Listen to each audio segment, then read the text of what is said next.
Paula Klein et je suis la directrice de la mission communautaire de Montréal, Montreal City Mission. La mission communautaire de Montréal existe depuis 1910, alors on est plus que centenaire. Et évidemment, notre mission, notre mandat a changé à travers des décennies, à travers des années. Aujourd'hui, on a quelque chose qui s'appelle la mission ou le mandat SAGE, SAGE en anglais, Service, Advocacy, Défense des droits, Gathering, Rassemblement, et Unoia, qui est le mot grec d'Aristote, qui veut dire semer des graines de l'amitié. La mission SAGE ou SAGE nous inspire aujourd'hui et depuis quelques années à établir des ponts et des relations avec tous nos voisins, en particulier nos voisins qui sont des nouveaux arrivants. Ça fait quand même depuis les années 90, début des années 90, qu'on travaille auprès des réfugiés nouvellement arrivés. Pendant 25 ans, on gérait, on opérait une résidence de transition pour nouveaux arrivants.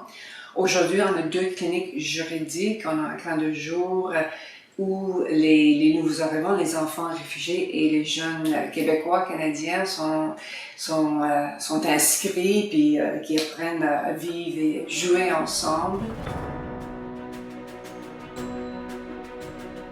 Et MAN, justement, c'est via le programme MAN qu'on a établi ces ponts avec des nouveaux arrivants, des réfugiés, des immigrants.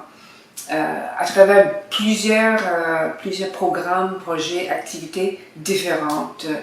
On était la première organisation, je crois bien, à organiser un iftar, c'est-à-dire le repas qui rompt le jeûne de Ramadan, sur le Square St. James, ici devant l'église. Alors, un premier iftar interreligieux, interconfessionnel, public à Montréal, je crois bien. C'était vraiment un moment émouvant et plein de bonne volonté, et je pense que ça a émouvé puis ça a touché tous les gens qui étaient présents. Je pense que c'était un exemple concret de ce qu'on peut faire ensemble au niveau de nos programmes, nos projets, mais aussi au niveau spirituel. Et depuis, on a organisé plusieurs iftars, au temple Beth Shalom à Westmount avec nos amis de la communauté juive, et ici à St. James également. My name is Arwa Nawfal. Je m'appelle Arwa Nawfal, je viens d'Arabie Saoudite.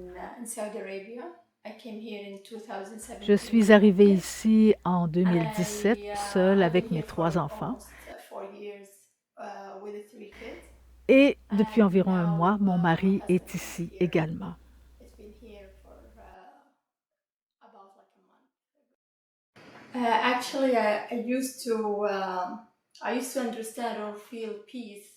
Je ressentais et comprenais la paix comme le fait de ne pas subir de tort et de n'en infliger à personne. Je pensais que c'était simplement ça.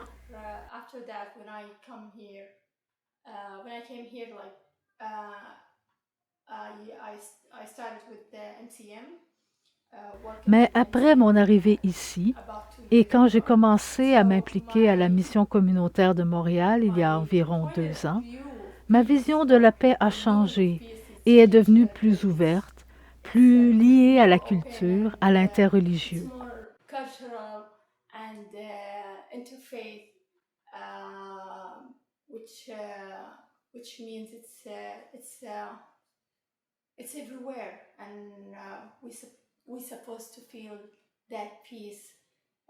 La paix est partout.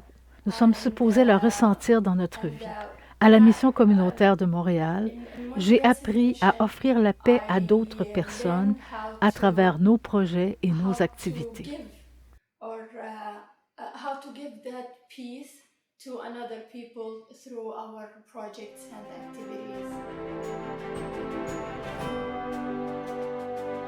Je pense que la paix se construit à plusieurs niveaux. Ça se construit au niveau personnel, interpersonnel, avec nos familles, avec nos amis, collègues, etc. Ça se construit au niveau du travail, dans les différentes organisations, le lieu de travail, où que ce soit. Ça se construit au niveau de la société, au niveau du monde. Alors, il y a plusieurs niveaux où ça se construit la paix, et je pense qu'on est tous interpellés par cette...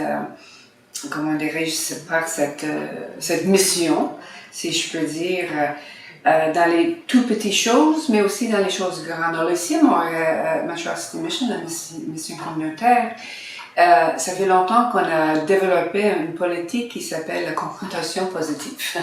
Et ça sonne drôle, mais finalement, c'est comme la communication non violente qu'on connaît, n'est-ce pas? Et c'est une politique,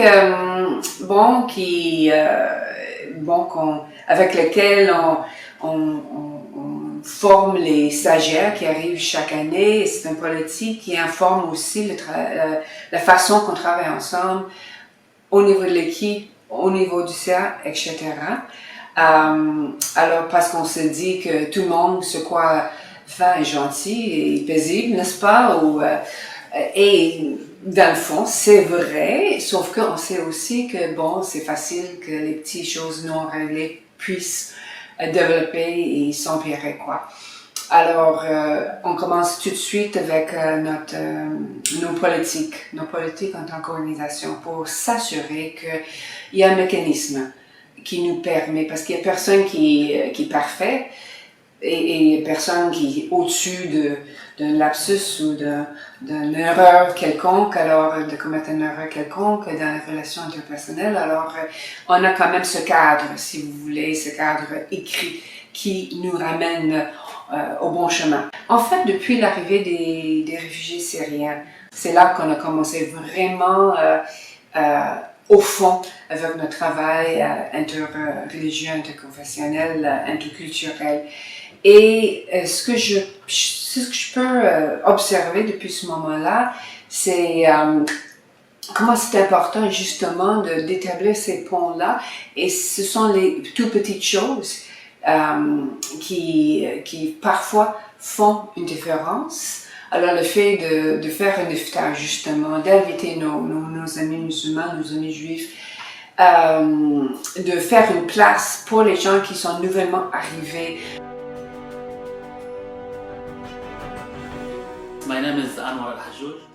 Je m'appelle Anwar Anjoul.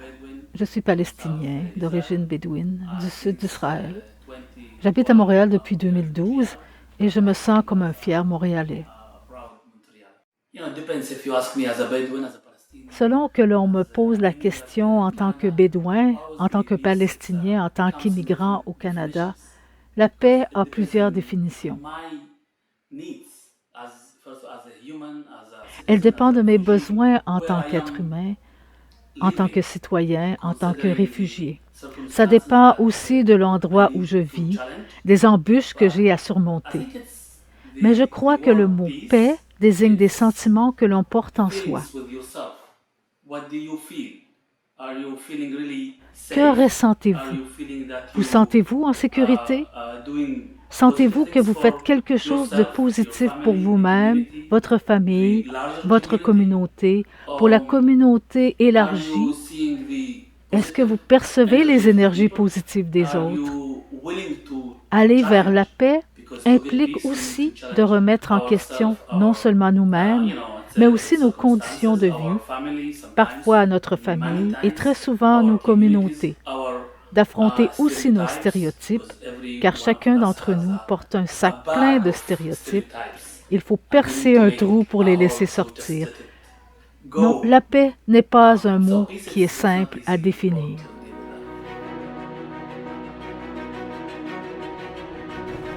D'autres activités interculturelles, interconfessionnelles, mais aussi interculturelles. Ici, Saint James, le bon voisin, une soirée où il y avait plus que 100 personnes réunies pour écouter la musique pour parler ensemble de qu'est-ce que c'est un bon voisin. Alors, on a organisé spécifiquement les tables pour avoir une diversité autour de chaque table. Et on avait un moniteur à chaque table, puis quelqu'un qui prenait des notes, et avec des questions spécifiques, parce qu'on voulait vraiment non seulement se réunir, comme on faisait auparavant, puis ça c'était en 2019, avant la pandémie évidemment, mais on voulait vraiment aller un peu plus en profondeur pour discuter ensemble, mais qu'est-ce qu'on peut faire ensemble, que ce soit les juifs, les chrétiens, les musulmans, les gens de la communauté élargie, athées, sans religion, quoi que ce soit. Et c'était vraiment une belle soirée, puis on voulait le répéter l'année suivante, mais évidemment, il y avait la pandémie, alors on espère de renouer avec ce genre d'activité-là. Yeah, when the pandemic hit, we started to do. Nous avions débuté un cercle de couture et quand la pandémie a frappé, les machines à coudre ont été distribuées aux femmes qui en faisaient partie. They were in the sewing circle, and we started to do the masks. Et nous avons cousu des masques. Nous en avons fait don et ce fut une grande mobilisation très tangible. Big movement, and it was very touchable. And as you know, we were in CBC News and with another. Nous avons été interviewés à CBC News et même aujourd'hui, on en parle encore. Je suis très fière de ce projet. And I feel proud of this project.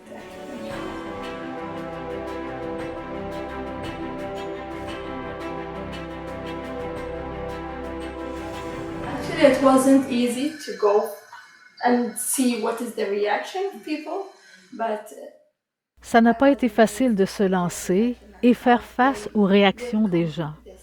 Mais j'étais ravie de leur réaction, de la manière dont ils ont accueilli le projet. Je souhaite les remercier, puis remercier la Mission communautaire de Montréal de m'avoir donné cette opportunité d'agir. Cela change la perception selon laquelle les nouveaux arrivants sont des personnes dans le besoin. Au contraire, ils apportent une contribution significative dans un contexte difficile, dans une période de vulnérabilité. in a very bad situation and a very weak moment. In general, our approach here at the Montreal City Mission is focusing in the positive side of the people. De manière générale, notre approche à la mission communautaire de Montréal est de mettre l'accent sur les forces des gens. Vous savez, il y a ce stéréotype selon lequel les réfugiés et les nouveaux arrivants se plaignent constamment, demandent à ce que l'on fasse des choses pour eux. Quand quelqu'un arrive ici, nous écoutons. J'écoute 1 heure, 1 journée, 2 jours, mais à la fin, je demande « Qu'avez-vous à nous offrir? Comment pouvez-vous contribuer? » Et souvent, il y a de l'étonnement. « Quoi? Est-ce que vous me demandez de faire quelque chose? » Car les gens arrivent en tant que réfugiés, avec des besoins et des désirs précis, mais on leur fait voir leurs opportunités.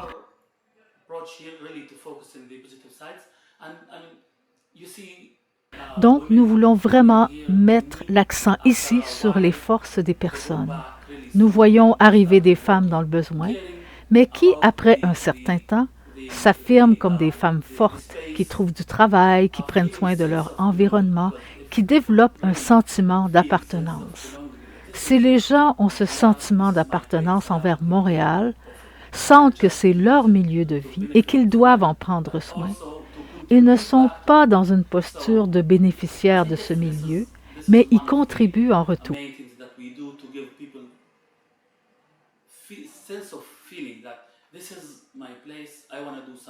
La plupart de nos projets visent à encourager le développement de ces liens d'appartenance, qu'il s'agisse de projets avec les femmes, les jeunes avec le camp Cosmos, des projets de tutorat linguistique et nous permettent de voir ce que les gens peuvent apporter de positif et puis de les laisser aller car ils savent nager. leave them, they can swim. Je pense qu'en ce qui concerne la paix, comme beaucoup d'autres choses, ce sont les jeunes. Ce sont les jeunes qui vraiment défrayent le chemin pour nous, les plus âgés. Je viens de penser à une histoire de Salem. Il est arrivé comme un réfugié syrien au tout début et on l'a accueilli dans notre camp de jour. D'ailleurs, on a ouvert un nouveau site au West Island justement pour accueillir les réfugiés syriens avec évidemment les jeunes locaux. Et on lui a demandé, Salem était tout petit, 5 ans, 6 ans je crois à l'époque, qu'est-ce qui est différent pour toi au Canada? Puis au début il a dit, les feux de circulation, j'ai jamais vu ça, rouge, jaune et vert, alors il faisait toujours les blagues. Et ensuite il est devenu sérieux, puis il a dit, ici au Canada, les gens ne détestent pas, ils s'aiment les uns et les autres. Alors ça nous a beaucoup touchés. Salem est toujours avec nous, il est maintenant très grand et il faisait partie, avant la pandémie, évidemment, il faisait partie de notre projet Songcraft. Il est très talentueux comme jeune musicien. D'ailleurs, il a fait ses propres compositions, très bonnes. J'étais vraiment surprise.